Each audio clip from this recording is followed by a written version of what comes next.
Кырым татарлар üzerinde de geldi, Kırım tatarlarını takip etken sistema üzerinde mahkemedir. Böyle advokat Nikolay Polozov sözde diversiya davası boyunca qabatlanıp tutulgan Narimан Желял ve Ağa Kardeş Ахтемовларının davasına dair mahkeme oturuşu başlanğanını izatladı. Toplaşıp kapalı rejimde keçirildi. Mabuslar salonga ketirilgen ama hiç bir dinleyici keçirilmedi. Держатся они очень хорошо. Настрой у них боевой, они готовы отстаивать свою невиновность. И, по всей видимости, нас ожидает тяжелый, возможно, долгий, но совершенно очевидно интересный процесс, который, несмотря на то, что мы понимаем, чем он закончится, должен послужить прежде всего примером процесса не над крымскими татарами, а процесса над системой, которая в настоящий момент измывается и издевается над крымскими татарами, которая осуществляет эти репрессии. Mahkeme toplaşыбына onlarca insan geldi. Ular arasında mabuslerinin tanış olganlar ve hatta tanış olmaganlar var. Mahkeme ogundaki meydanını polis ve amon xadimleri toldurdu. Polis xadimi yangıratqıç vastasının toplaşkanlarını tarqalmağa çağıra. Aksi halda herkesini tutup memuri cezalar belgilenmesinden korkutalar. Требую прекратить проведение несанкционированного мероприятия и покинуть это место. А какие у вас сведения есть, что сейчас проводится мероприятие? Повторяю, для тех, кто меня услышал. На наше утверждение о том, что никаких мероприятий не проводится, то, что мы не нарушаем никаких законов, наша полиция не реагирует и все равно снимает нас на камеры, все равно предупреждает в мегафоны, все равно подогнал автобусы для того, чтобы грузить нас. Bu yerde de bilmiler tinç oturup birbirimizle görüşüp laf etmege, bugünkü işlerini müzakere etmege, hepimizni humaga tırışalar, hepimizge türlü kanunlar var eken bu devlette, kaysı belmeyken yol toplaşıp türlü merasimler geçirmeye. Biz bir türlü merasim bir yerde geçirmeyimiz. Bizim maksadımız bu Nariman'a destek vermeye. Çünkü onu kabahatsiz bugün mahkemeye tutar ve onunla beraber olan bizim balalarımıza. Bugün ben Aziz, Asan ve Nariman Ağa'nın mahkemesine geldim. Ben isteyim aytmak, biz Kırım Tatar halkımız boysunmagan. 44. senesi olan vakyalar da devam edi. Eminim ve işanam inşallah bu kıyın vaktlar geçediler. Sağ olunuz. Открытый суд нас не пустили, хотели на улице поддержать, там тоже начали нас выгонять. Привезли автозак, автобусы, чтобы препятствовать нам. Любой ценой стараются нас, чтобы мы не собирались, не сплощались. Но это не поможет. И мы все равно, как приходили, будем приходить.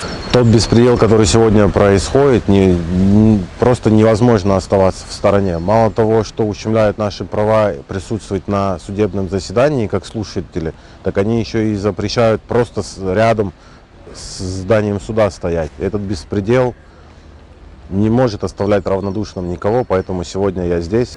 Mabuslarının apaylarında mahkeme toplaşıvına keçirmediler. Ular mahkeme ketişatı devamında akayları yanında bulunmak için cemaat korçalayıcıları olmağa istediler. Ama onların arizalarını mahkeme oyladı, bakıp başlamadı. Мы подали ходатайство, заявление для того, чтобы нас пустили как защитников, в качестве защитников, но пока еще до наших ходатайств не дошли. Ребята чувствуют себя хорошо, передают всем огромный привет, селям алейкум передают.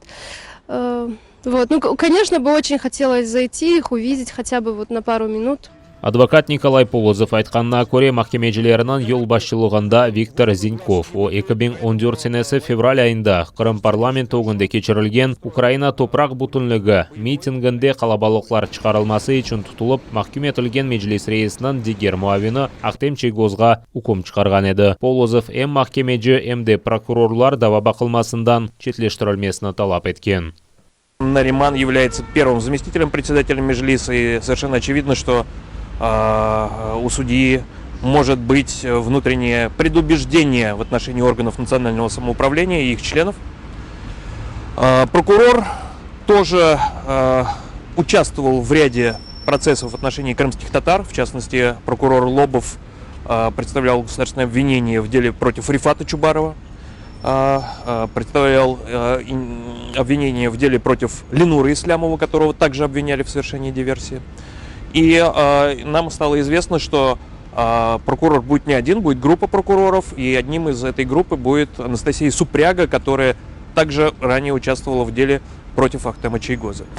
Ишгалчилер махкемесі имайы тарафынан ичбір талабына қабыл етмеді. Бұнен бәрібер мабуслер азапларға уғратылмаса қанда білдірген сон тақиқатның нәтижелері белі oldu. Тақиқи комитетінің арби идаресі мабуслерге қабатыны итираф еттірмек үшін оларын азапларға уғратқан ФСБ хадимлеріне қаршы дава башлатмаған. Меджлис рейсінің бірінші муавины Нариман Желял, аға қардаш Асан ве Азиз Ахтемовларнен бәрібер сентябрінің 3 ве 4-інде кешірілген полис тарамалары нәтижесінде тұтылды. Оларын Ахмеджет районындаки Аңғара койынде ичбір эссассыз газ борусында диверсия yapılmasында қабатладылар. Меджлисте бұл сақты даваны Киевде августның 23-інде Нариман Желялының иштирагы ile кечірілген Қырым платформасы саммиті үшін ишгалчилерінің интиқамы деп адландыралар. Меджлис азалары эмин бойлеті Прусия Қырым татарларының темсили органына террористик тешкілят оларақ танып, Қырым татарларға қаршы да күтлі репрессияларыны башлатмаға планлаштыра. Құрылтай делегаты Эдем Дудаков 10 күнге әпске ташланды. Более қарарыны Бақчысарайынан ишгалчилер махкемесі шығарды. Дудаковны санки дерсін миллетлер ара душманлық доғырмасында қабатлы оларақ таныдылар. Ишгалчилер Эдем Дудаков да 2017 сенесі бір язы алтында пайлашқан изаатында русларға нефрет білдіргенін айтты. Адвокат Эмил Курбединовның сөздеріне көре сақты даба бақылмасы ve экстремизмнен күреш меркезінің хадимлері кечірген экспертизада бір чоқ қанун бозылулары бар. Мы насмотрелись этих экспертиз и по другим категориям таких административных дел. Эта экспертиза, так называемая, не выдерживает никакой критики. Она была получена с грубейшими нарушениями. И тот эксперт, который себя называет экспертом, у него там стаж по сертификатам, там 2 месяца, по-моему, работы, и он и выступает и как специалист-лингвист, и как специалист-психолог и так далее. Эдем Дудаков өз қабатыны танымады. О ишгалчилер махкемежілеріне оның тепсірінден сөздер контекстен алынғанын айтып, сөзде мутихасыз тепсир етілген языны оқымады деп білдірді. Что он был сделан под определенным постом, касающийся татарского языка в Татарстане и в Башкирии. Это был его эмоциональный такой порыв в 2017 году. Очень эмоциональный текст, действительно. Но Эдем Ага сказал, конечно же, я не признаю свою вину. Я никогда не был фашистом, который там ненавидел какую-то нацию. Вот, это был эмоциональный текст, который высмеивал и критиковал определенное явление, да, явление, а не какую-то нацию там и так далее. Но да, я использовал такие слова, которые там имеются, но сам вот этот специалист все это вырвал из контекста, вот поэтому абсолютно такому надуманному обвинению. И если кто посмотрит его страницу в Facebook, всем будет ясно, почему сегодня сотрудники ЦП заинтересовались им и почему вот таким образом пытаются его запугать, да. Эдем Дудаков ишгалчилер акимиеті керчектен не себептен оны тұтқаныны яқшы біле. О иштимай ағларда ижал етілген Қырымдаки вазиет. Шу жүмледен Қырым татарларының милли мирасының yok етілмесіне өз мұнасибетіні açık айдын көстере. Эдем Дудаков Бақшысарайда Хан Сарайынан сөзде тамир етілі ваққында тәпсілатлы айтайды. Это человек, который неравнодушен к тому, что происходит, тому беззаконию. Он об этом постоянно писал. И он как специалист, он четко, постоянно выступал против так званой реставрации. Он выступал, говорил об этом. Видать, это не понравилось тем, кто делает вокруг этого деньги. Ишгалчилер махкемесі оғынды Дудаковқа қол тұтмаға келгенлеріні махкеме бинасына кечірмеділер. Чевре четте ишгалчы полис хадимлері айланып юре. İnsanlarını карантин қайделері бозылмасында тенбиеле еділер. 15 Қырым татарыны құветшілер тұтып, полис бөлігіне алып кетті. Нас сюда задержали, даже мы сами не знаем. На расстоянии 1,5 метра стояли друг друга. Не знаю, за что. Мы пришли поучаствовать на заседании, на судебном заседании Эдема Дудакова. У нас в здание суда не пустили. Мы ожидали решения суда, но в это время подошли сотрудники полиции, попросили предъявить документы, мотивируя это установление личности, а потом попросили сесть в автобус и привезли в Бахчисарайский РОВД. Отдел полиции — это режимный объект, и видео, фотосъемка в здании полиции запрещена. А для чего туда пройдем?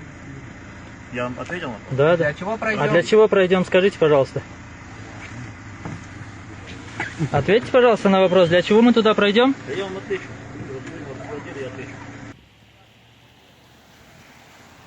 Tutulganlar arasında Qırım Birdemligi hareketining cemaat jurnalisti Aziz Azizov ve siyasi mabus Seran Saliyevning anasi Zodiya Saliyeva bar. Polis bo'lug'ida o yaramagan, ajli yardım chaqirmaga mecbur oldular. Polis bo'lug'ini himoyachilarini kechirmedilar. Quvvetchilar tutulganlarga suv ve ash bermege izin bermagan. Rus işgalchilari adi insonlar yashagan mahallalarni hujum etgan. Juma kuni Saba dushman ag'ir mayinlar, 122 kalibrli artilleriya sistemalari, harbiy piyoda mashinasining silasini qo'llangan. Umuman olganda ishgalchilar 30 keradan ziyada ateşkes rejimini bozgan. Ukraina harbiylari arasida inson g'oyiblari yo'q. Birlashgan Quvvatlar operatsiyasining shtabida qayd etilganiga ko'ra, dushman ishg'ol etilgan ko'ylarda yerli sakinlarning evlari yonida artilleriya sistemalarini yaqinlashtirib ateş açı. Українські захисники відкривали вогонь у відповідь для припинення активності противника лише в разі загрози життю військовослужбовців. Підрозділи Об'єднаних сил продовжують виконувати визначені завдання з відсічі і стримування збройної агресії Російської Федерації. Rus işgalchilari ikinci kun Sharqiy Jabhada to'xtamadan ateş açmoqda. Juma akşamı kuni dushman 60 kere ateşkes rejimini bozgan. Ular ellerinde bar olgan silah, ağır mayınlar, tankka qarşı kompleksler, artilleriya sistemaları ve hatta tanklarını kullangan. Yaralangan 2 Ukraina askeri şimdi hastahanede buluna. Bundan gayrı işgalchiler yerli sakinlerinin evlerinde hücum etken. 2 insan yaralangan da 3 kişi kontuziyaga uğragan. Artilleriya sistemaları Starый Ayдар, Lobachova, Stanitsa Luganska ve Vrubovka kasabalarının mesken mahallelerine zarar getirdi. Bunun neticesinde bala bakçası ve Vrubovka liseyi zarar ko'rgan. Hücum vaqtidan da 30 talebi ve 14 xadim bulunaydı. Ми почали чути, що десь щось трапляється, тобто розриви чи снаряди падають. Вчителі дуже швидко зреагували, вони вивели усіх дітей в ті місця небезпечні, які є у нашій школі або у ліцеї. На жаль, у нас немає бомбосховища, тому небезпечні ці міста діти знають вже і лягли на підлогу всі. Birazdan patlama eshitilgan. Sport meydanına 122 kalibrli mermi tashlangan. Bunun neticesinde kotelniyada tutaştı. У дітей була дуже істерика, деякі малечі плакали, вчителі їх питались заспокоїти. Потім почали швидко збиратися батьки, ті, які мешкають поряд з ліцеєм, і почали забирати своїх дітей до домівок. Але не всі діти місцеві, іменно СМТ Врубівка, ці діти залишалися у ліцеї разом з вчителями. Dushman yangi provokatsiyalarni hazırlagani taxmin etili. Silahlı quvvetlarning baş komandani Valeriy Zaluzhny bildirganiga ko'ra, Sharqiy Jabha yanındaki şehirler ve işgal etilgan ko'ylardan insonlarning tahliya etilmesi planlashtirildi. General Zaluzhny Rossiya işgal etilgan Ukraina to'proqlaridagi vaziyatdan mas'ul bo'lganini xatırlatdi. Ukraina xalqaro tashkilotlarga dushman hazırlagan silahlı provokatsiyalar haqida bildirgan.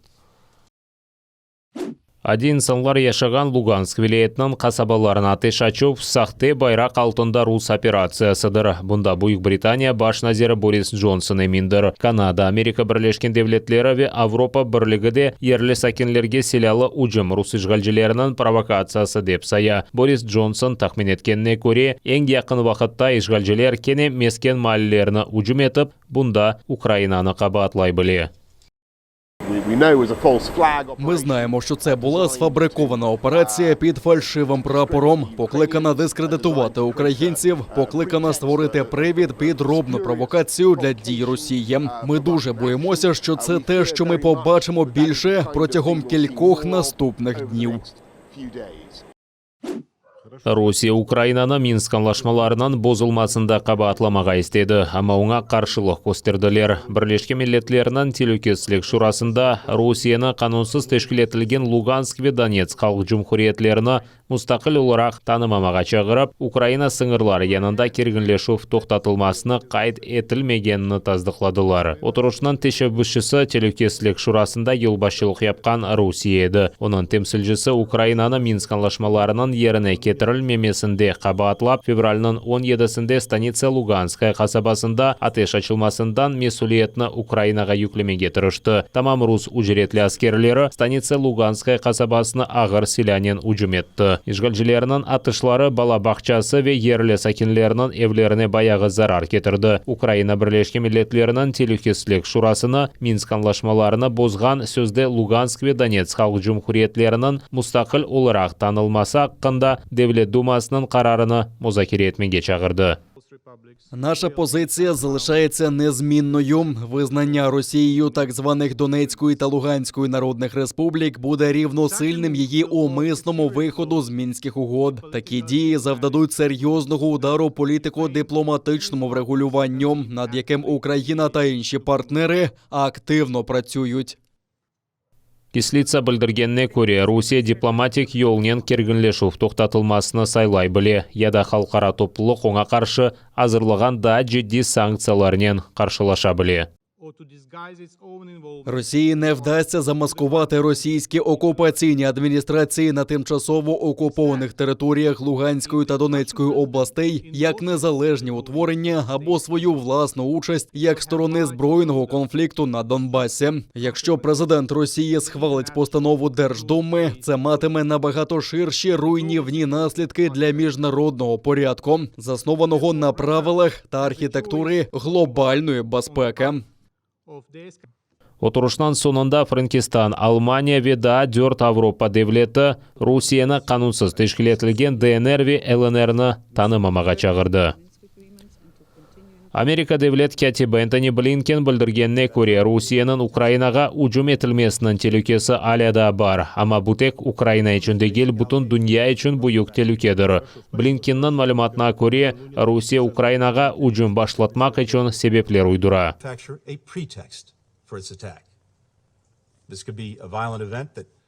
Це може бути насильницька подія в Україні або якесь звинувачення проти українського уряду. Це може бути сфабрикований теракт у самій Росії, вигадане віднайдення братських могил, безпілотний напад на цивільне населення, фейковий або справжній напад за допомогою хімічної зброї. Росія може описати цю ситуацію як етнічну чистку або геноцид.